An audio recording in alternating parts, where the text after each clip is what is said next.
The Gorge is yet another movie that made my list of most anticipated for 2025. I just finished watching it, and I've got some things to say.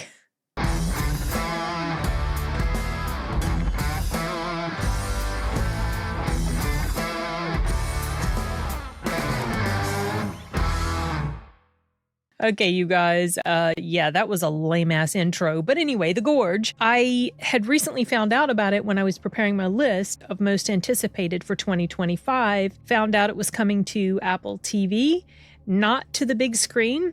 Unfortunately, I think this would have been something that I would have definitely gone to check out on the big screen, but whatever, this is the case with a lot of films these days. Apple does have a pretty solid track record when it comes to quality content on their platform, and it's been mentioned multiple times that they don't seem to be doing a lot to push their content. I mean, a lot of things just kind of slip right under the radar. There is so much on Apple TV that looks really interesting, and I've seen multiple things from them that's really solid. This is another one it's not horrible, but it's not as up there in quality as I was hoping. I want to say I didn't hate this movie. I'll just get that out of the way, but I will touch on some of the issues that I had. It wasn't anything hugely major. It wasn't anything that made me regret spending my time watching it, but I'll give you the basic setup. It was written by Zach Dean, who also wrote Deadfall and The Tomorrow War. I did enjoy The Tomorrow War. I don't think I've seen Deadfall. I do recognize the name. And it was directed by Scott Derrickson. He directed The Black Phone and Doctor Strange, both movies that I enjoyed. So I know we've got a competent director, pretty competent writer. How do they work together? Well, I found that out when I watched this movie. The synopsis is that there are these two elite snipers, and they're both assigned this mysterious mission. One of them is played by Anya Taylor-Joy. She plays the character of Drassa, which there's a whole backstory to that name, that word. It's interesting. I found that out when I was looking up some stuff about the movie. And Miles Teller plays the character of Levi. Sigourney Weaver is also in here in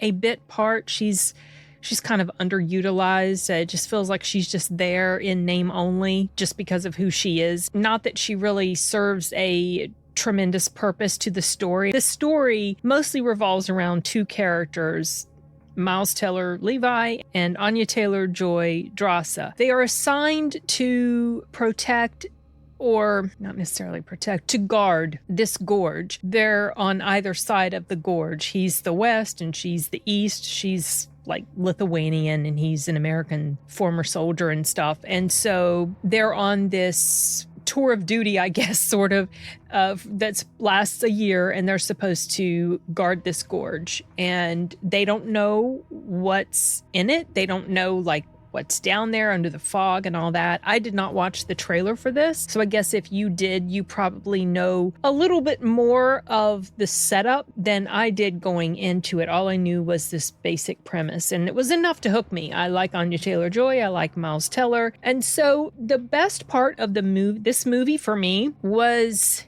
the setup of the characters. For the first 5 minutes, there is no dialogue at all. You just see him doing his thing and her doing her thing. And then you get a little bit more lead up as to why they're called away to fulfill this mission or tour of duty or whatever, guarding this gorge. The setup of the characters felt solid to me. We had a decent grasp on each character. Of course, you find out more about them as the story goes along, and they begin to know more about each other as well. I really liked the initial communication scene between them. They are given rules that they're not to communicate with each other. Of course, we know those rules are going to be broken. That's the whole reason for this movie, so that's not really a spoiler. But I liked how they communicated with each other across the gorge and these little games that they would play with each other leading up to the moment that they actually meet physically face to face. Now they can see each other across the gorge looking through their binoculars and everything, but then it's probably close to an hour before they have direct interaction with each other. And then shortly after that is when significant events happen. Now there things here and there that occurred in their initial stay there at their lookout post where the gorge is. There were some things that would happen, mysterious things that they would see and stuff that they would hear. And then it's after the first hour that it gets more into high gear significantly. And from that point on, it's basically a survival story. I mean, I was glad that we had the lead up to these characters getting to know each other, because by the time they were thrown in this situation where it's life or death, and they have these things that they're discovering and stuff that they are doing to stay alive, it makes you understand the solidity of their relationship with each other by that point. So you could kind of buy into the loyalty that they felt towards one another in this fight for survival that they're both engaged in. For me, once that second half of the movie started, I felt like that was the weakest in the story. And it kind of surprised me, but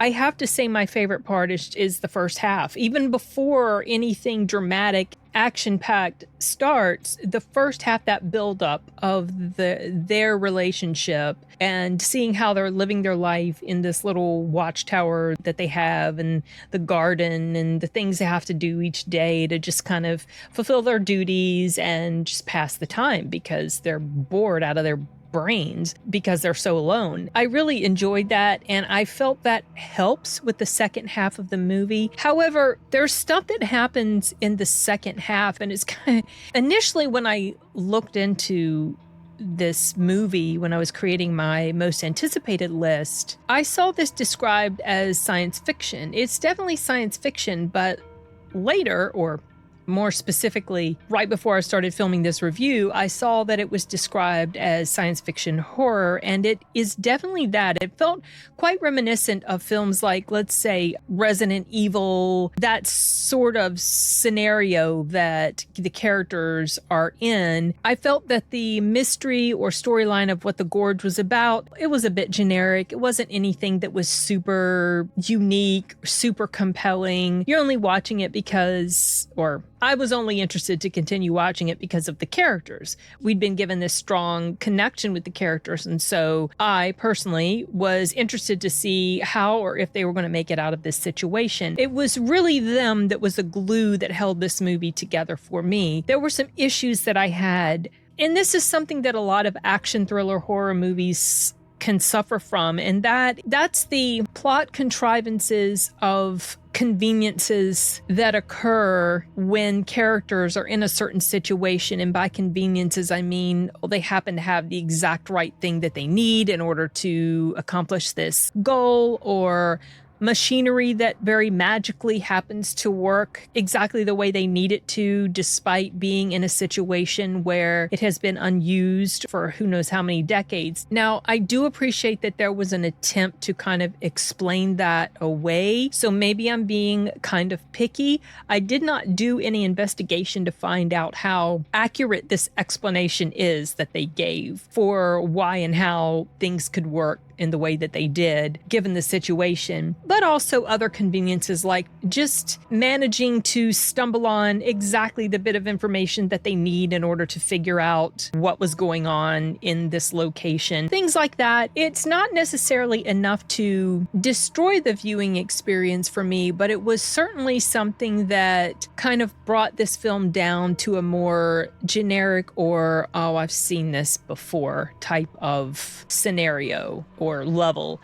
It's unfortunate. I can't say that it's enough to discourage you from watching it if you're interested, especially if you like the actors involved. But I would say don't go into it expecting something super unique, super compelling, and the most magnificent thing you've ever seen. It was okay. I didn't hate it. I'm not angry at it. I just feel like it could have been a little bit stronger than it ended up feeling for me at the end. It's about a 2-hour movie, so it's pretty lengthy. You spend plenty of time with these characters. For a horror type movie or sci-fi horror-ish type movie, it's certainly not a short film by any means. It just feels like, given the length, there could have been something a little bit more substantial to it than it ended up being, at least for me. I don't know. You guys may feel completely different about it. So if you do, let me know. If you don't, let me know that too. I don't have anything else to say about the gorge. As of the recording of this, I'm recording it on Thursday, the 13th. I think it's February 13th. Let me check. Yeah, it's February 13th. It comes out tomorrow, February 14th. I was checking multiple times from the start of February, even January, for when this film would show up on the Apple screener site. And I didn't notice it until last night, which was too late for me to get started on it. So I sped through this thing today in order to get this review out in time for release date. So as of the time this video goes live, you guys will be able to watch it on Apple TV. Let me know what you think about it. And that's it for this one. Later.